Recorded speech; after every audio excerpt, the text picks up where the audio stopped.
What's up, everybody? David Yakir here for iHeartRadio's Yak About, a boomer's GPS guide to life. So if you're familiar with the years 46 to 64, then this is the place you want to be. So put your headphones on, go for a run, and listen as we yak about.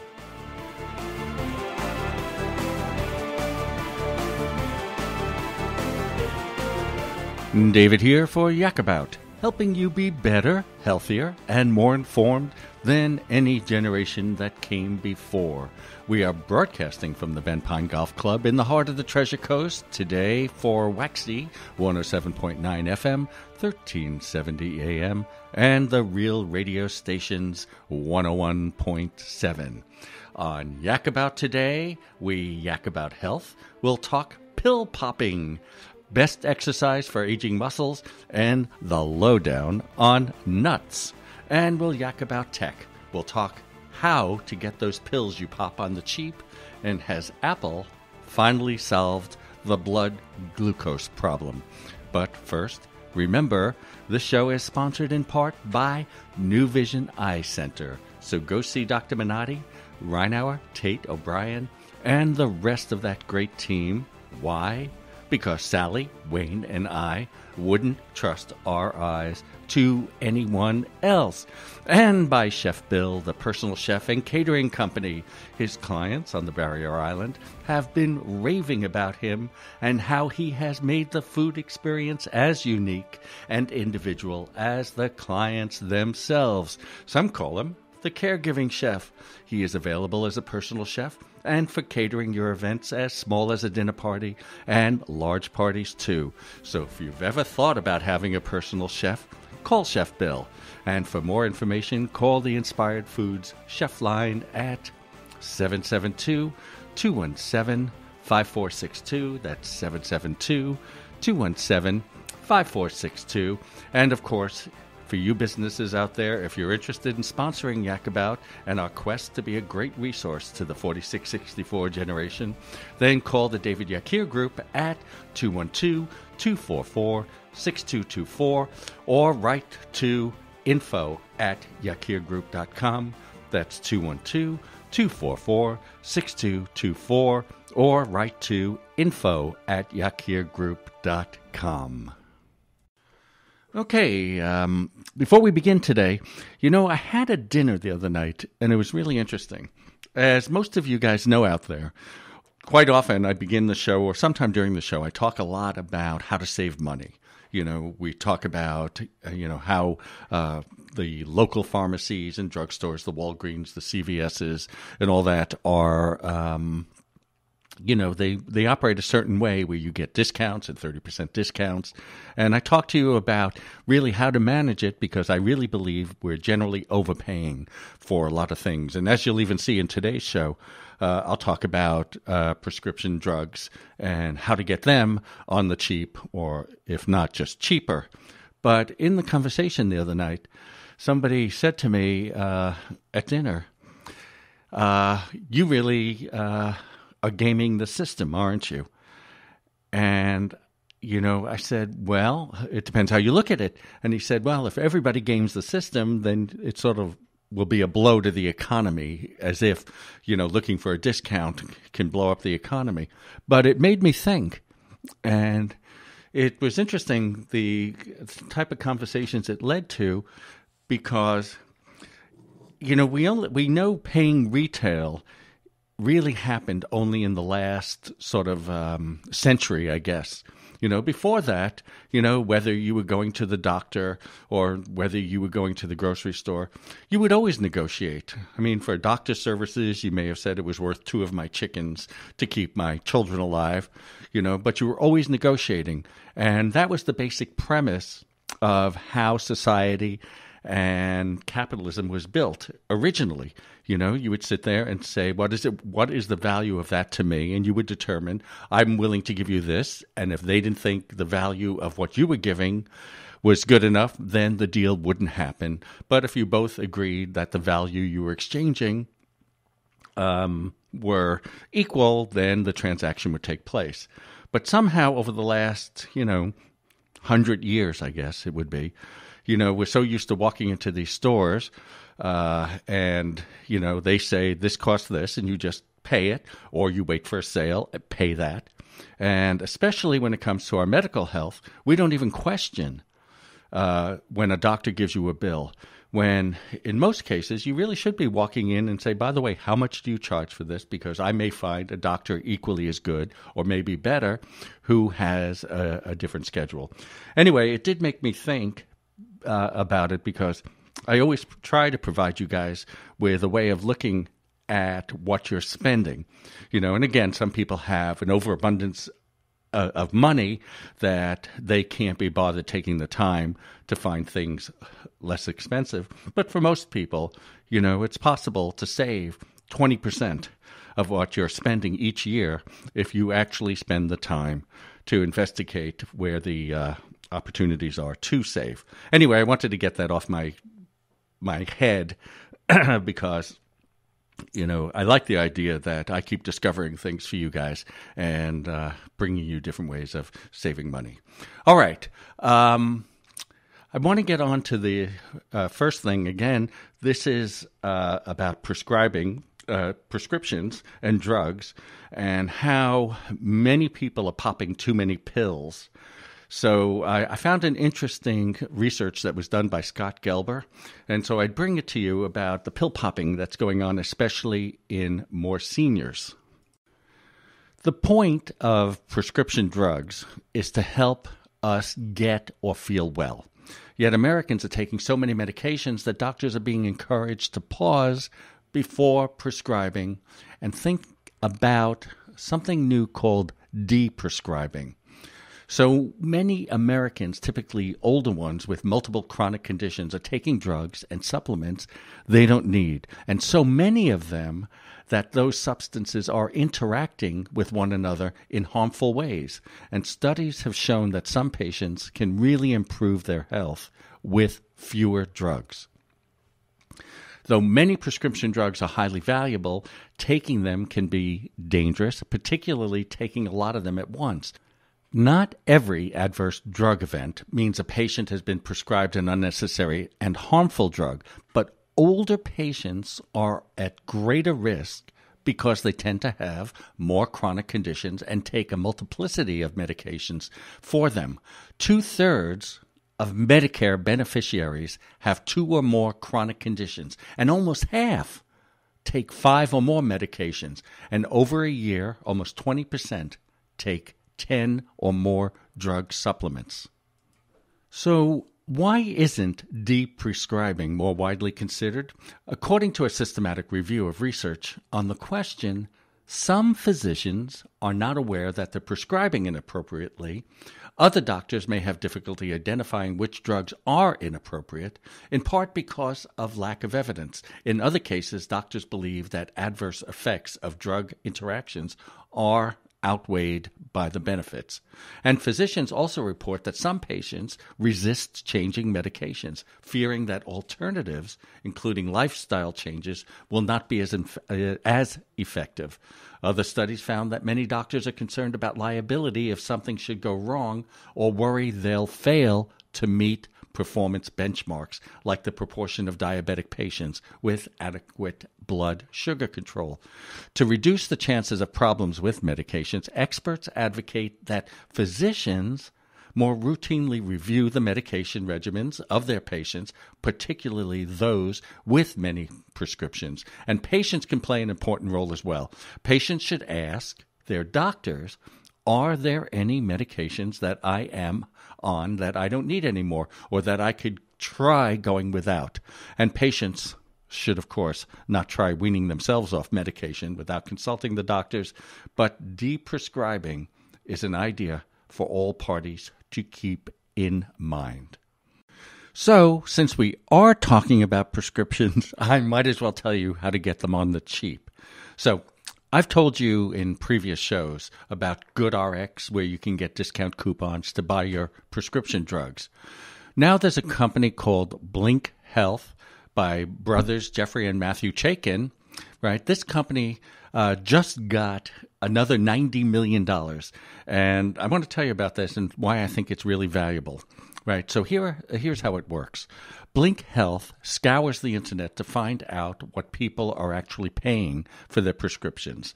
Then, in the case of generic medications, Blink Health negotiates with the pharmacy to get a certain price. So, say you need to pick up a prescription for your medication, but you have a high deductible plan that requires you to pay $3,000 out of your own pocket before your insurance starts picking up the rest of the tab. Instead of going to the pharmacy and accepting whatever price they offer, which can vary from pharmacy to pharmacy, you could download the Blink Health app or go to the company's website. In the app, you can find your prescription and purchase it directly through the app. And then when you get to the pharmacy counter, you show your phone to the pharmacy who rings it up instead. And there are other prescription services that can show you different retail prices, such as what I said earlier, GoodRx. But one of the biggest differences between Blink Health and those sites are that instead of possibly having to choose a different pharmacy from the one you usually go to, Blink Health users can still go to their regular pharmacy so long as it accepts Blink Health, which more than 57,000 do. But I want to make a note here because I read as of March, Walgreens pharmacies are no longer included in the Blink Health network.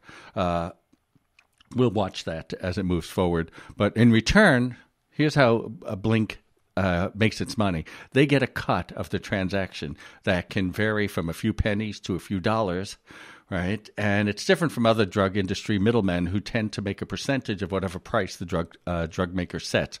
So what about healthcare that makes this important? So Americans are increasingly facing high prescription costs. In particular, high deductible health plans are on the rise, and according to a September survey, the percentage of workers with an insurance plan that requires them to pay up to $1,000 out of pocket passes the 50% mark for the first time. That means consumers have a clearer picture of how much healthcare costs them and that unexpectedly high costs are hitting more people. It's led to people paying as much as a mortgage payment for a monthly supply of, let's say, life-saving diabetes medication, insulin, while others have turned to crowdfunding sites like GoFundMe to cover the cost. Under these high-deductible plans, people are exposed to the list prices of medications, the price a drug company sets before factoring in rebates and discounts that are paid to insurers, ideally to pass along savings to patients. According to a March report from the Pharmaceutical Research and Manufacturers of America, or PhRMA, 20% of those rebates aren't getting into the hands of the people paying the full price for the medication. And Blink Health thinks it can help by offering similar discounts direct from the drug makers to consumers. And in December, Blink Health partnered with insulin maker Eli Lilly and the pharmacy benefit manager Express Scripts to offer up to 40% discounts to its insulins. And that partnership really has changed the way Blink Health provided discounts to medications. Previously, the company would only negotiate prices for generic medications and were locked out of the retail price for branded medication, but that's expected to change as other manufacturers join the platform. So that's Blink Health. You should look into them, and want to thank Lydia Ramsey from Business Insider for the research.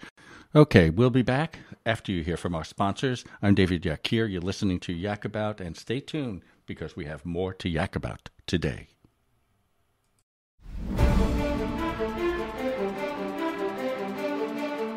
Okay, we are back. I'm David Yakir. You're listening to Yak About. And the other thing I'm as obsessed about as saving money is how to stay young.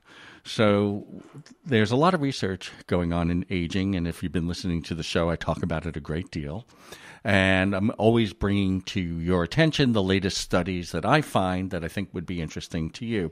And this one is really simple. It's the best exercises for aging muscles, right? And everybody knows that the aging takes a toll on the body, and it extends all the way down to the cellular level. But the damage accrued by cells in older muscles is especially severe. because they do not regenerate easily and they become weaker as their mitochondria, which produces energy, diminishes in vigor and in number.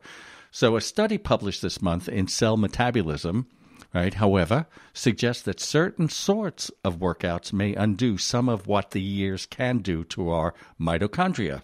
So exercise, we know, is great for all people, but scientists have surprisingly little knowledge and understanding of its cellular impact and how those might vary by activity and the age of the exerciser. So researchers at the Mayo Clinic in Rochester, Minnesota, recently conducted an experiment on the cells of 72 healthy but sedentary men and women who were 30 or younger or older than 64. And after they did their baseline measures that established their aerobic fitness, their blood sugar levels, and the gene activity, and their mitochondrial health in their muscle cells, the volunteers were randomly assigned to a particular exercise regimen. Some of them did vigorous weight training several times a week. Some did brief interval training 3 times a week on stationary bicycles, pedaling hard for 4 minutes, resting for 3, and then repeating the sequence 3 or more times. And some rode stationary bikes at a moderate pace for 30 minutes a few times a week and lifted weights lightly on other days.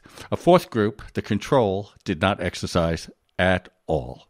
And after 12 weeks, the lab tests were repeated, and in general, everyone experienced improvements in fitness and an ability to regulate blood sugar. Right? There were some surprising differences.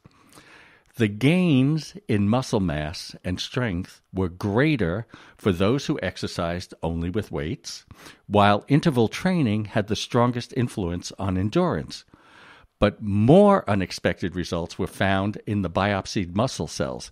Among the younger subjects who went through interval training, the activity levels had changed in 274 genes compared to 170 genes for those who exercised more moderately, and 74 for weightlifters. Among the older cohort, among 400 genes were working differently now, compared with 33 for weightlifters and only 19 for the moderate exercisers. It seems as if the decline in the cellular health of muscles associated with aging were corrected with exercise, especially if it was intense. And in fact, older people's cells responded in some ways more robustly to intense exercise than the cells of the young did, suggesting that it is never too late to benefit from exercise. Okay, let's yak about nutrition and talk nuts. Now, we've all heard that nuts make a healthy snack in moderation, despite the high fat content. And even Barack Obama has admitted to eating a handful, exactly 7 almonds, every day. Now, a study from 2015 found that eating a small handful of nuts a day could help you live longer. And as it turns out, the fat in those nuts actually does our bodies good. So what exactly are you getting from your afternoon snack of nuts? I've got a few nuts for you, and I'll tell you what they do. We'll begin with almonds. So what are the health benefits of almonds? Lower blood sugar levels, reduce blood pressure, and may help prevent colon cancer. Why? Because they're a source of calcium, zinc, vitamin E, and magnesium. And next we have cashews. What are the health benefits? They prevent gallstones, fight heart disease, improve memory recall. Why? Because they've got the vitamins E, K, and B6, as well as magnesium and iron. Oh, and one of my favorite, pistachios. You should really get the unsalted ones, I guess. So the health benefits there are weight management, improved digestion, and they're anti-inflammatory. Why? Because they're a great source of potassium, vitamin K, and B6. They also have copper and manganese. All right, for those of you that like walnuts, the health benefits are they help improve your memory, depression prevention, I think I should start eating a lot of walnuts. They prevent against heart disease. And why? They are an important source of selenium, vitamin B6, phosphorus, and the omega-3 and 6. Then we have everybody's favorite pies, pecans, and the health benefits are lower cholesterol levels. They maintain a clear complexion, pretty good if you're on the make, and they prevent hair loss. Guys, pecans, because they are a source of vitamin A, B, and E. They have folic acid, calcium, potassium, and zinc. And next on our list, we have hazelnuts. The health benefits: prevent premature aging. We like to talk about that a lot on this show. They promote healthy hair. They are a digestive aid, and they are an important source of selenium, copper, vitamin B, and biotin. Now, a lot of people I know are really into macadamia nuts, and their health benefits: prevent dry hair. They speed up the metabolism. They protect skin against free radicals. And they are an important source of vitamin E, iron, thiamine, riboflavin, niacin, and folates. And Brazil nuts, which have become very popular lately. The health benefits there are: they relieve PMS symptoms, may help in preventing breast cancer, they help wounds heal faster, and they're an important source of selenium. So there we have it for the nuts. Just a reminder, if you are new here, you can subscribe to Yak About on iTunes or any one of the podcasting systems that carry us. And if you are listening to us via radio in your local market, put it on your calendar and set it for iHeartRadio's Waxy 107.9 FM, 1370 AM, or Real Radio's 101.7. And remember, we post to all the major social networks. Just search for Yak About or Yak About Tech. And if you like us that much, download the Yak About mobile apps on both the Apple App Store or Google Play Store.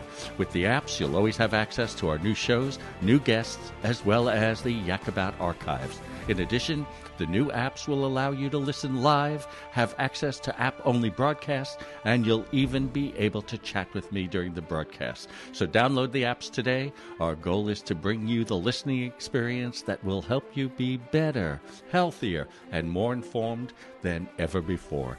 I'm David Yakir, and you've been listening to Yak About, a Dig production.